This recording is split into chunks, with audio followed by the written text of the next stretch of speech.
Welcome back, everybody. Apologies for the small technical foible, but we are back, and hopefully everybody's reloaded and is currently watching this. So, we leave off with you all finding a mysterious note from Franca Lorenz's journal and a number of magical items. Uh, Oski, go ahead and roll me a couple of craft checks. Bastro, go ahead and roll me a couple of religion checks for identification. All right. Because we're How gonna how many? a couple, like two, three. How Okay. many Roll, things? roll Four. seven and take your three best. Four. There were Okay. four thingies. There were four things. Wait, Yes. what? There's two Yeah. spell scrolls, a strange wooden mask, and what else? Four alchemical vials. Uh,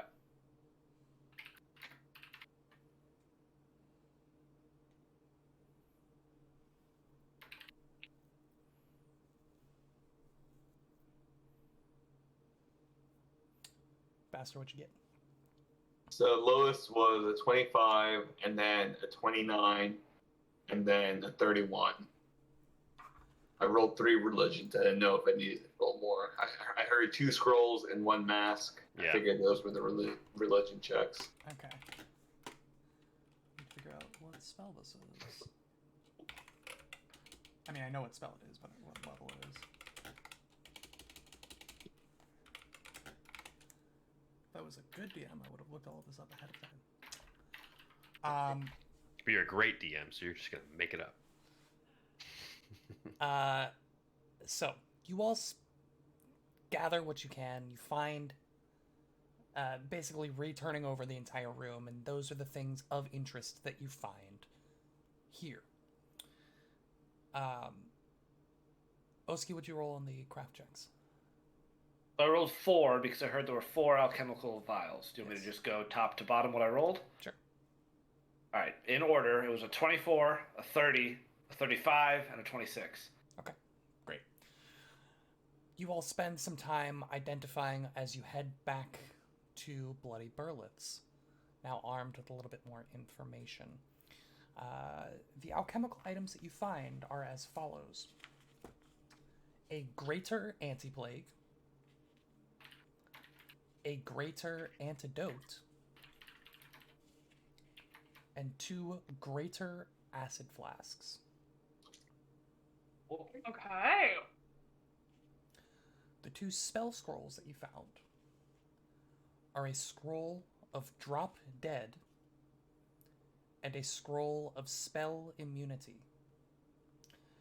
Drop Dead Whoa. is a 5th level illusion spell. The target appears to fall down dead, though it actually turns invisible. The illusory corpse remains where it fell, complete with a believable fatal wound. The illusion looks and feels like a dead body.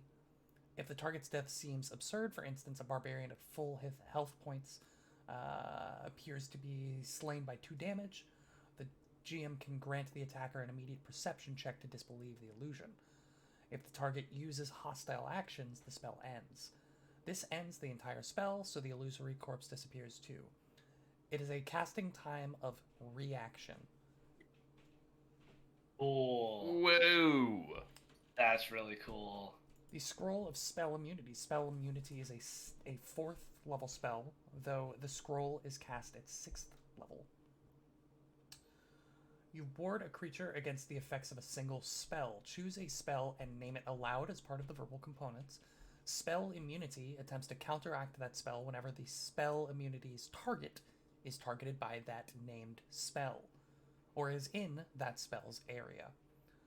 Successfully counteracting a spell that targets an area or multiple targets with spell immunity negates the effect only for the target of spell immunity and not the spell as a whole. So essentially, you cast this spell, naming a specific spell, and it will use a 6th level counteract automatically for you to determine whether or not you are actually subject to the spell's effects. The duration is until you make your daily preparations. So, for the rest of the day, You're at the beginning of the day, yeah. you are automatically attempting to negate or counteract a single named spell. Neat. Crazy. the mask. Mask.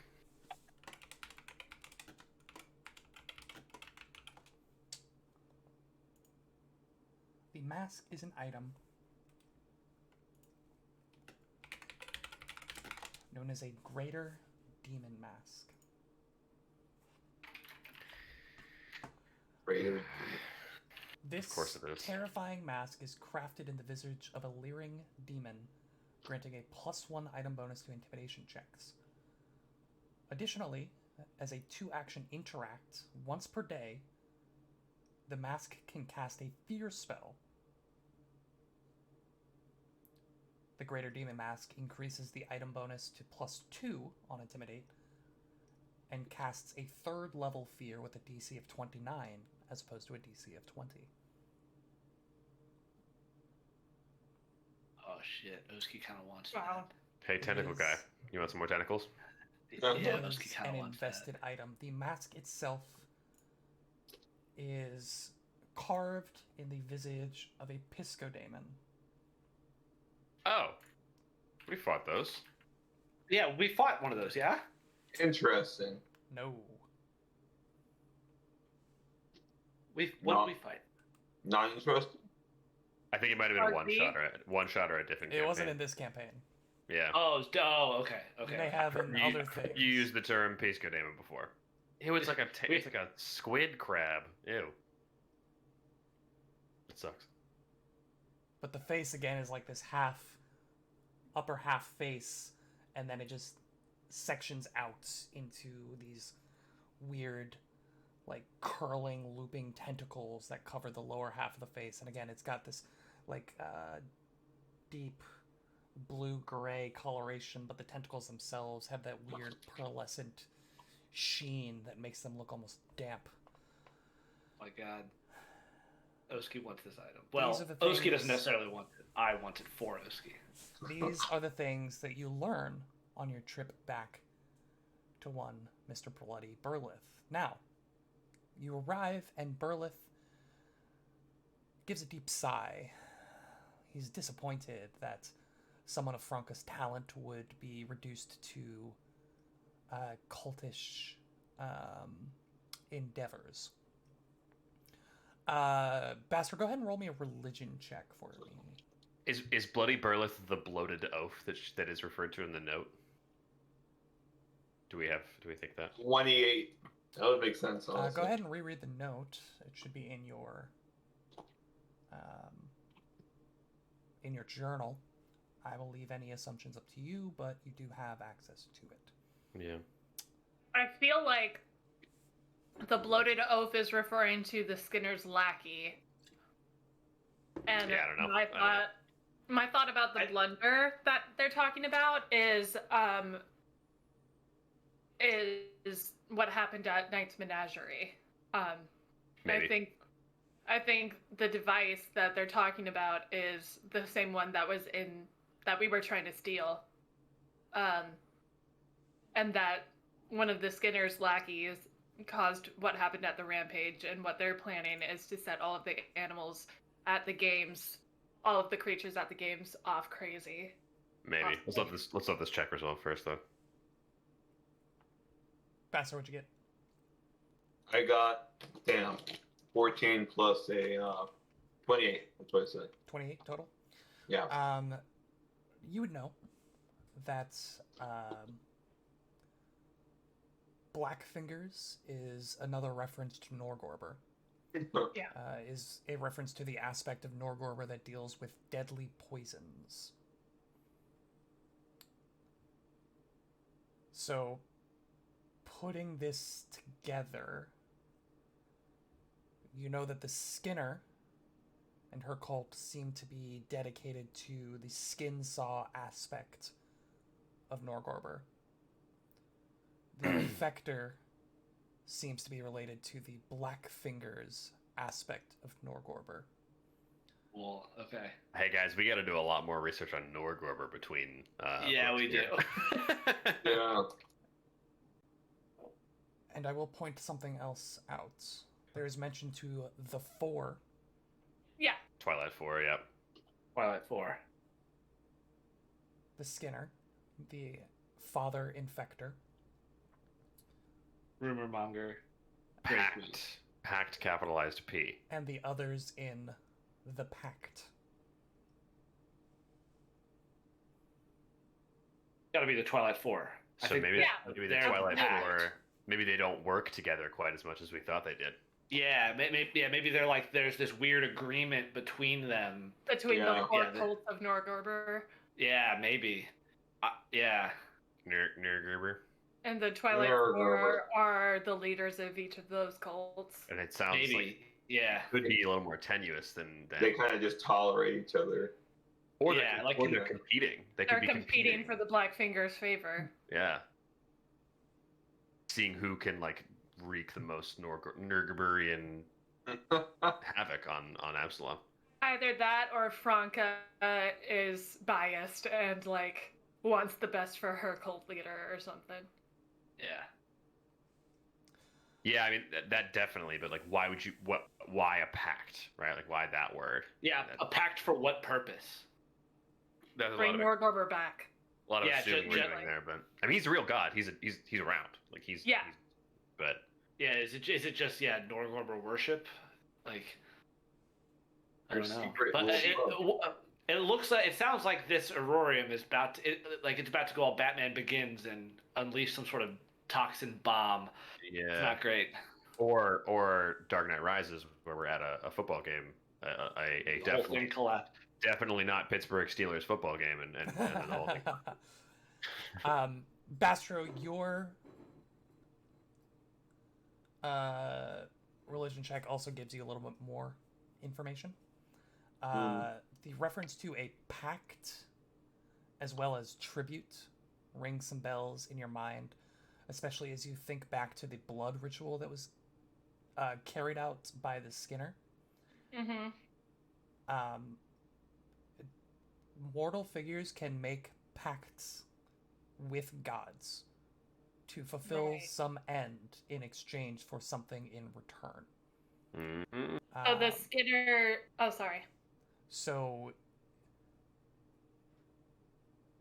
this reference makes it seem like the Twilight Four have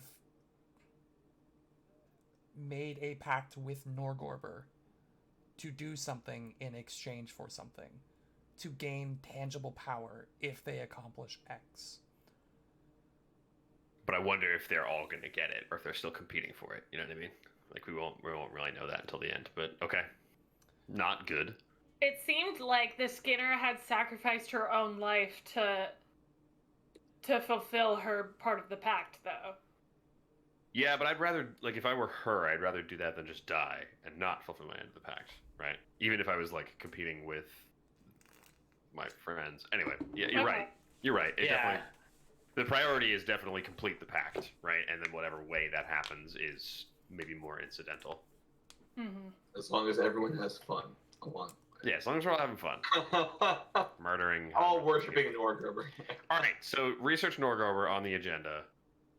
Figure out who gets these items, and then yeah, we gotta do some work on this Aurorium. And these are all things you're discussing with Bloody Burleth as he goes over the note with you, and he says, "You know, I'm not too familiar with religion. I deal mostly in alchemicals. Every once in a while, we get somebody who, you know, wants to make poisons a little bit too much, and we kind of send them back. We're more into the drug industry, not the like killing our clients industry. We can appreciate that. But I do know somebody who's working the Blood City Games. Princess Puddles. All right. Puddles? Oh, Bastro and I do, at least. Princess Puddles is actually arranging the fights. If you already know her, then well, I can take you to her. She's up there because, funnily enough, Blood City Games, they start tomorrow. What a coincidence. So if you want to get under the arena, she's the one to talk to. I don't know. Yeah, I think I think I might just leave. Actually, Yeah. And that's That sounds where like a we bad idea. We montage our way over to the Irorium the next morning. Bloody Burleth hands you off to Princess Puddles at the gate. She says, "Ah, Your Highness, how are you? solid question. Are you in your Secreteer outfit?" Yeah. Okay. Once I hear we're going to see Princess Puddles, absolutely. So you pull out the old costumes, like 2 generations of Batsuit back. And Bastro, God, what was It's your... the Michael Keaton. The guy. Fallen Angel. The Fallen Angel. He right. had his God, I plague forgot doctor your mask. Evanescence ass emo 2003 name. He loved it. Says, I remember you all. Well, Us 2 at least. Yeah, these are our new friends. good. Hello. You looking to fight? Looking to fight? Absolutely. And Bloody Burlet just gives like a little hand wave as he turns around and goes the other direction. She says, good, come with me. You're up in about 10 minutes. Nobody else wanted to take these on. And well, it would have been a good opening fight, but I know what you can do. I'm sure you'll be fine. And this, 5'2" hobgoblin in, like He's full... a giant to me. full blue like leather armor, carrying this massive hammer on her back, just leads you into the front gate of the Irorium, walking through the tunnel to the main stage. And that's where we entered the combat last session. She says, remember, don't kill them, just entertain the crowd. You all go off on your fight. You successfully beat the Eberax who face you. And you return to Princess Puddles, who pops. Let me just make sure I'm getting this right. She gives you money. She gives you a decent amount of money.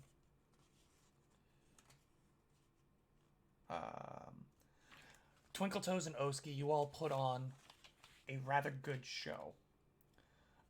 So she gives the group 400 gold total. Ooh. She gives Yes! Oski and Twinkletoes an additional 100 gold for the spectacle they put on.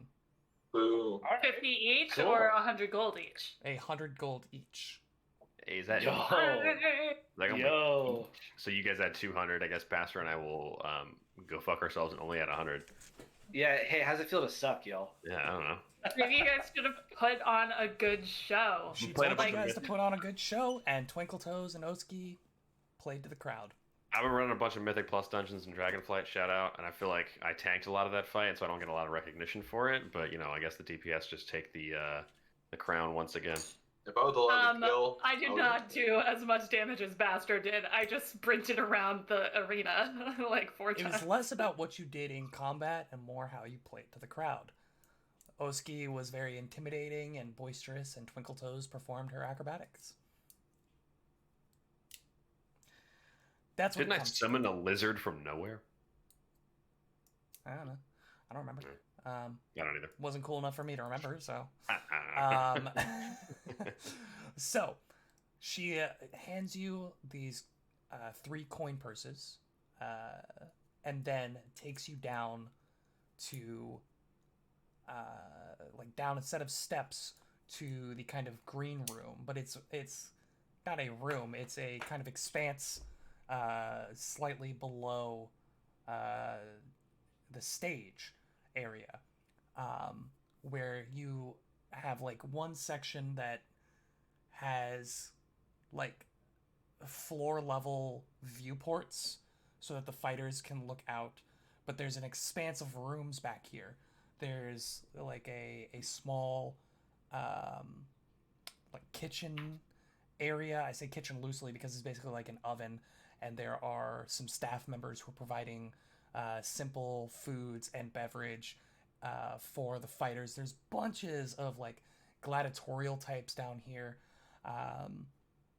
who are all waiting for their bouts. You know that there are a number of games going on, not just blood sport combat, but a number of like chariot races. So some of the charioteers are down here. There are all types of games that one can play. There are a number of gladiatorial groups. You hear some like teams going at each other. The Whirlpool Warriors seem to be in quite the tiff with a family of goblins known as the Unbreakable Urchins, who are basically ankle biting at their competitors for the later water sport events where they essentially magically fill magically put a lake in the center of the Aurorium and they joust with boats. Awesome. It's wild. So cool. With jet ski jousting. Exactly. Lit.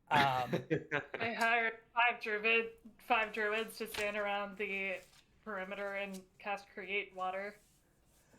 Just As over and you- over and over. As you are set about into this backstage, if you will, area, it's like this complex of a number of these social rooms, and then there are also like a training room where there are like weights and target dummies, and then at the very far end you see like animal cages. You see that there is like a big cage where two of the Eberaks that you fought are currently being treated for their injuries. But again, this is like if you imagine the entire like an entire quadrant of that arena that I showed you, and I'll put the map back here. And as a reminder, the scale isn't even quite correct.